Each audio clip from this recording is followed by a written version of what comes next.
Assalamualaikum warahmatullahi wabarakatuh. Perkenalkan, nama saya Fira Aulia Fitriani dengan nomor induk mahasiswa 201100152 dari kelas reguler 1 klaster 2 3D dengan dosen pengampu Ibu Triwulandari SEMAK. Oke, saya di sini akan menjelaskan atau mempresentasikan tentang yang pertama teori dan penelitian. Nah, yang kedua itu tentang etika dalam penelitian. Dan yang terakhir itu adalah berbagai pendekatan dalam penelitian ilmiah yang diambil dari buku Metode Penelitian Akuntansi. Oke, langsung aja kita bahas. Check it out. Nah, yang pertama kita masuk pada teori dan penelitian. Nah, sekarang kita masuk pada teori. Apa itu teori? Teori adalah sekumpulan ide, pengetahuan tentang suatu hal dan konsep-konsep yang terorganisir dan saling berkaitan satu dengan yang lain, yang membentuk pengetahuan bagaimana sebuah fenomena itu terjadi. Nah, teori akan terus berkembang nih dan disempurnakan sesuai dengan pengenalan yang semakin baik terhadap dunia nyata melalui berbagai penelitian yang dilakukan. Nah, penyempurnaan itu akan membuat suatu teori semakin relevan dengan berbagai perkembangan yang terjadi sehingga kemampuannya dalam memahami dan menjelaskan, memprediksi, dan mengendalikan fenomena tertentu dapat semakin meningkat.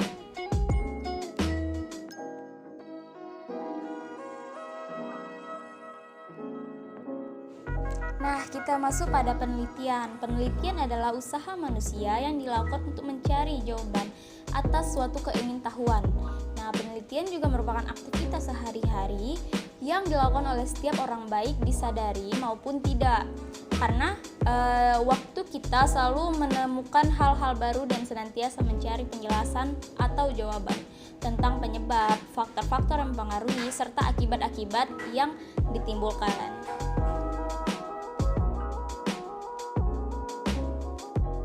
Kita masuk pada kriteria dalam penelitian. Suatu penelitian itu dikatakan ilmiah jika memenuhi beberapa kriteria. Nah, yang pertama ini adalah purposif, memiliki tujuan yang jelas dan spesifik tentang apa yang ingin hendak dicapai dari penelitian tersebut. Nah, yang kedua ini sistematik, apabila langkah-langkah yang diambil dalam pelaksanaan penelitian tersusun atau struktur dengan baik. Nah, yang ketiga ini logik. Setiap langkah yang diambil dapat dijelaskan sehingga dapat diterima secara nalar apa alasan-alasan dalam memilih tindakan atau penelitian tersebut. Nah, yang keempat ini Riger, memiliki kerangka teoritis dan desain studi yang mengutamakan kehati-hatian, kesungguhan, komitmen yang tinggi dalam menjalankan setiap langkah yang diperlukan. Serta yang terakhir itu replicability. Apabila penelitian tersebut diulang dengan langkah-langkah yang sama, maka temuan yang diperoleh juga serupa sama.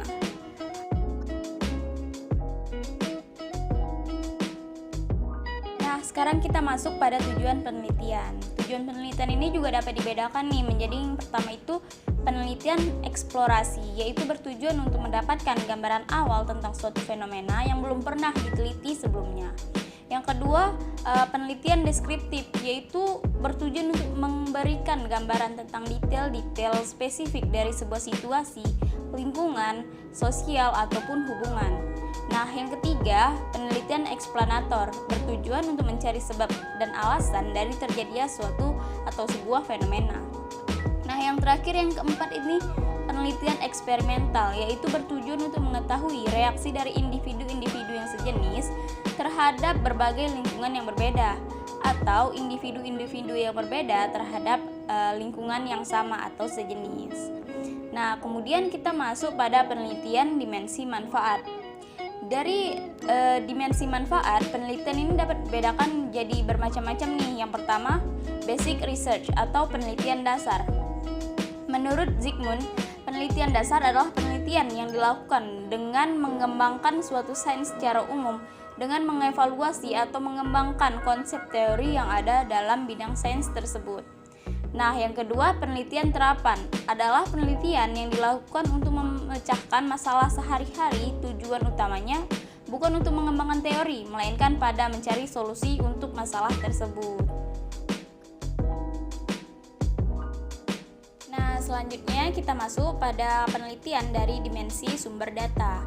Nah, dari dimensi sumber data ini penelitian juga bisa dibedakan nih. Yang pertama menjadi library research atau penelitian pustaka, yaitu yang diambil merupakan data yang tersedia dari pihak ketiga, misalkan perpustakaan maupun lembaga lainnya yang bukan merupakan objek penelitian itu sendiri. Itu merupakan data sekunder. Nah, yang kedua field research atau penelitian lapangan, yaitu data yang dikumpulkan merupakan data yang berasal dari sumbernya secara langsung di lapangan, yang disebut dengan data primer, yang merupakan objek studi. Nah, selanjutnya kita masuk penelitian dari dimensi waktu. Nah, dari dimensi waktu ini sendiri, penelitian juga dapat dikelompokkan jadi dua kelompok utama nih. Yang pertama, cross-sectional study adalah penelitian yang dilakukan dengan memotret sebuah fenomena pada sebuah titik waktu tertentu. Nah, yang kedua, longitudinal study adalah penelitian yang memotret sebuah fenomena yang ada pada berbagai titik waktu sehingga dapat dipelajari di proses perubahan ataupun perkembangan yang terjadi pada fenomena tersebut. Oke, sekarang kita masuk pada materi etika penelitian. Nah, dalam melaksanakan penelitian, seorang peneliti perlu memahami aspek etika, memberi batasan tentang apa yang boleh dan apa yang tidak boleh dilakukan selama penelitian berlangsung. Peneliti perlu memperhatikan dan menerapkan prinsip-prinsip etika profesional sejak mulai mendesain penelitian, melaksanakan, menulis laporan penelitian, hingga mempublisnya. Nah, terdapat kepentingan-kepentingan yang ada di dalam penelitian nih. Yang pertama, kepentingan pengembangan sains. Kepentingan pengembangan sains tidak jarang diartikan sebagai sebuah pembenaran bahwa sains itu dikembangkan kemana saja demi sains itu sendiri. Nah, yang kedua, kepentingan masyarakat. Masyarakat berkepentingan dengan memanfaatkan potensi dari sebuah penelitian bagi kehidupan yang lebih baik. Nah, yang ketiga, kepentingan pribadi peneliti. Seringkali peneliti menghadapi tekanan karena berbagai tuntutan dari pemberi kerja maupun masyarakat sekitar untuk mempublikasikan karyanya. Nah, benteng etika seorang peneliti yang paling utama adalah dirinya sendiri. Hati nurani memegang peranan penting untuk memungkinkan seorang peneliti mampu untuk memilih keputusan yang akan diambilnya dari sekian alternatif yang ada. Nah, yang keempat, etika dan hukum formal. Batasan etika tidak selalu sama dengan hukum formal.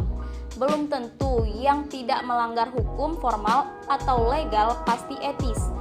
Etika dalam penelitian tidaklah berdiri sendiri.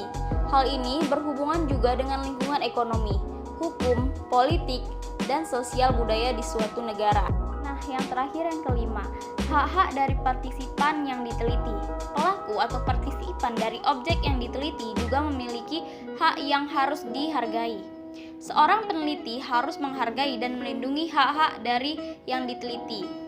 Nah, selain itu, seorang partisipan juga berhak untuk mendapatkan informasi yang cukup tentang apa yang bakal dibutuhkan dari mereka dan diminta persetujuannya, manakala peneliti itu memerlukan akses ke wilayah kehidupan pribadinya. Nah, sekarang kita masuk pada perilaku penelitian. Ada beberapa hal nih yang perlu diperhatikan seorang peneliti. Yang pertama, plagiarisme.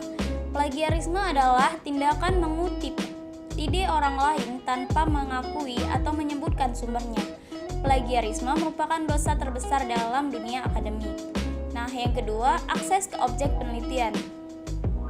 Jika objek yang diteliti menyangkut properti pribadi, maka izin dari pemilik properti diperlukan demi menghormati orang lain dan menghindari tuntutan hukum kemudian hari. Jika yang diteliti properti publik, maka izin tersebut tidak diperlukan kecuali ada hukum atau undang-undang tertentu yang mengaturnya.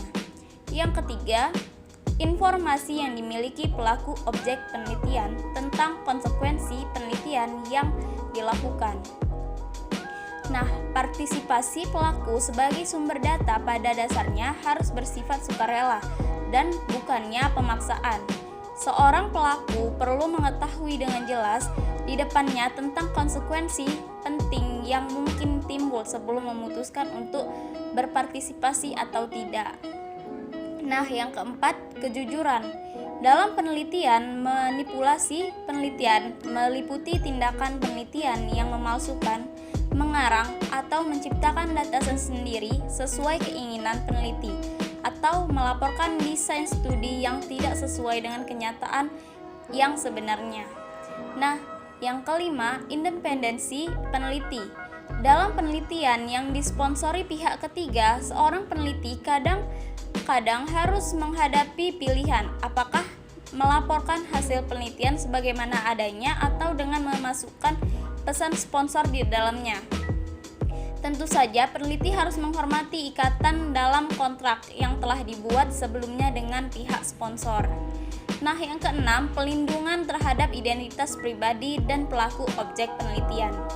Identitas pribadi dari pelaku pada objek yang diteliti perlu untuk dirahasiakan demi melindungi karir, pergaulan, privasi, maupun status sosial yang bersangkutan. Untuk itu, peneliti harus sensitif dan menyadari hal ini agar peneliti yang dilakukan tidak mengorbankan orang lain. Nah, yang terakhir nih, yang ketujuh, pelecehan terhadap pelaku objek penelitian.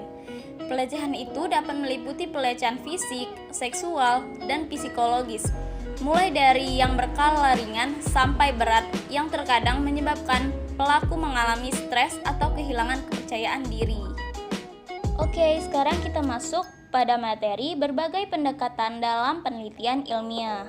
Nah, langsung aja kita masuk. Yang pertama, pendekatan positif.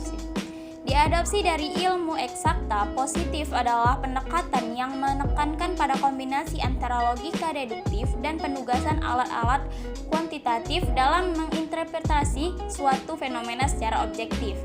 Bagi positivis, fenomena sosial dan fenomena alam memiliki pola yang sama sehingga seluruh aktivitas ilmiah pada kedua jenis fenomena tersebut harus dipelajari atau diteliti dengan menggunakan metode yang sama. Sebuah pendekatan ini, seorang peneliti memulai dengan sebuah hubungan sebab akibat yang diperoleh dari teori yang lebih bersifat umum untuk kemudian menggunakannya untuk memperbaiki atau memodifikasi teori tentang hubungan tersebut dalam konteks yang lebih khusus atau logika deduktif. Nah, sekarang yang kedua, pendekatan alternatif. Pendekatan alternatif mempercayai bahwa penelitian terhadap fenomena sosial tidak dapat mengadopsi begitu saja pendekatan pada penelitian ilmu pasti. Pendekatan ini lebih menekankan pada pemahaman yang bersifat kualitatif dan mendalam tentang fenomena yang diteliti. Pendekatan alternatif menggunakan peneliti itu sendiri sebagai alat untuk mencapai suatu kesimpulan. Kekuatan pendekatan ini bukan pada objektivitas hasil studi yang diperoleh, namun lebih ke pengenalan secara mendalam untuk menjelaskan apa yang ada di balik simbol. Nah, pendekatan alternatif ini mempunyai banyak varian nih. Yang pertama, pendekatan interpretif menurut Naumann 2003 beranggapan bahwa pemahaman atas suatu fenomena sosial dapat diperoleh dengan mempelajari suatu teks secara mendetail, di mana teks di sini dapat diartikan sebagai suatu pembicaraan, tulisan, gambaran. Nah, pendekatan ini lebih menekankan pada keterlibatan peneliti secara langsung dan intensif dalam kasus yang menjadi objek studinya untuk menemukan makna yang paling dalam dari suatu fenomena. Akuntansi menurut pandangan interpretif dianggap sebagai sebuah diskursus sosial yang terbentuk dari negosiasi di antara para pelaku yang terlibat dalam rangka membuat fenomena bisnis menjadi terpahami dan memiliki makna bersama. Nah, yang kedua nih, kita masuk pendekatan kritikal menurut Naumann 2003. Pendekatan kritikal lebih bertujuan untuk memperjuangkan suatu ide dari peneliti untuk membawa perubahan substansial pada masyarakat. Penelitian ini bersifat alat untuk mengubah institusi sosial, cara berpikir, dan perilaku masyarakat ke arah yang diyakini lebih baik. Pendekatan kritikal adalah sah untuk melengkapi data lapangan dengan nilai-nilai dan keyakinan pribadi peneliti dalam menyimpulkan suatu dengan tujuan untuk mengubah keyakinan dan cara pandang pembacanya. Nah, mungkin sekian saja yang dapat saya jelaskan mengenai metode penelitian akuntansi. Lebih dan kurang saya mohon maaf. Assalamualaikum warahmatullahi wabarakatuh. Terima kasih semuanya.